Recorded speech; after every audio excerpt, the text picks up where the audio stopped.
Hello and welcome to the first review on the Home Assistant Coach series. In this review, we're going to be looking at the Aqara water leak sensor. The water leak sensor itself comes in a box pretty much on its own and a small manual, and is about the size of about a 50p piece at 50 millimeters across and 15 millimeters high. The device itself actually has a small lip around the edge just to keep it proud of any water, and which it detects off those 2 points you can see, which is quite helpful to stop it getting flooded. Talking about the battery, it takes a standard CR2032 battery, and you can see a small seal there which makes it nice and easy. Getting it synced up was super easy, as you can see here in my video. Don't know why everything's so dusty. As soon as you press that button on top, it's got a slightly flexible top, you can see it appearing in ZHA in Home Assistant. So it was just a case of telling Home Assistant to search for it, giving it a name and an area as always.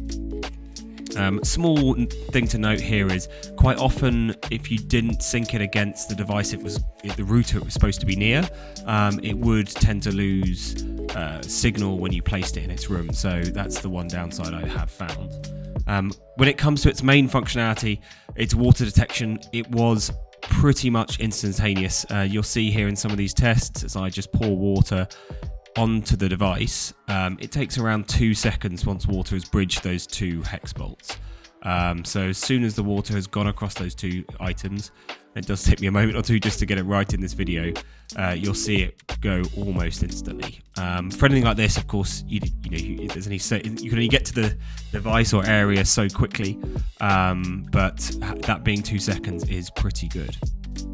When it comes to it drying out, in some of the sensor testing I've done so far, this tended to be quite slow, but testing this one straight out the box, it normally registers as dry within about 10 seconds or so. So you can see here, I'm just drying out the tray that I'm using, and it's already marked itself as dry before I'm even able to get it back onto the test bench. So it was really, really super quick. Repeating this experiment a few times, and you can see I do this multiple times in this video, just to ensure that sensor time wasn't affected by pouring water on it multiple times. You can see there we go, it goes wet within 2 seconds again, and being registered straight on Home Assistant, which is pretty good, although I was running out of water for this experiment.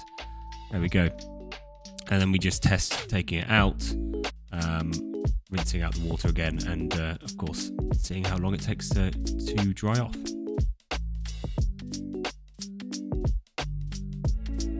Pretty good for a device where you need to be dependent on things water being detected quickly. You can see just as I test this for the 3rd time, it gets detected pretty instantly there. And just to test it more quickly on camera, you can see if I take it out, it's still registering as wet. And then just a few seconds later it's gone back to dry. Pretty good for a sensor which of course needs to detect moisture, and in this case you don't get any frequency of the moisture, you just get to know if it's wet or not. In this experiment we're then looking to test the temperature sensor on board. This actually had some interesting findings. So with the moisture sensor, it tends to report its status pretty much instantly when it goes wet or when it goes dry.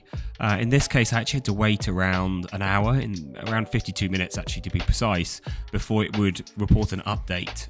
So to save battery life, as would be expected with a Zigbee device like this, it does avoid reporting anything if it doesn't have anything to report. But we did find that the temperature sensor itself was fairly accurate. You can see I'm using a bowl of ice to test it with a meat probe here that was reporting around 0.5 degrees when it did report, yet we did get around 4 degrees in Home Assistant. So not outside the realms of some variance there that would be expected, but still pretty good for a sensor and a secondary function of that sensor as well. So you can see here, there we go, 0.4, and Home Assistant itself was around 4 degrees. So, should you buy one of these if you're looking for a water leak sensor? Well, the Zigbee compatibility was pretty great. It's fairly inexpensive compared to its alternatives at around £20 a sensor. The reporting speed was fantastic at 2 seconds, and of course that temperature sensor is a great addition if you're looking at placing this in, say, a loft space where you may not get access, and it's useful to know the temperature.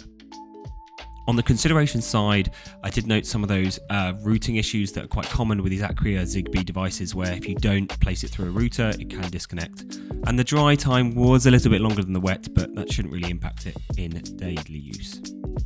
So that's it for this review on Home Assistant Coach. Hope this has been helpful, and see you again soon.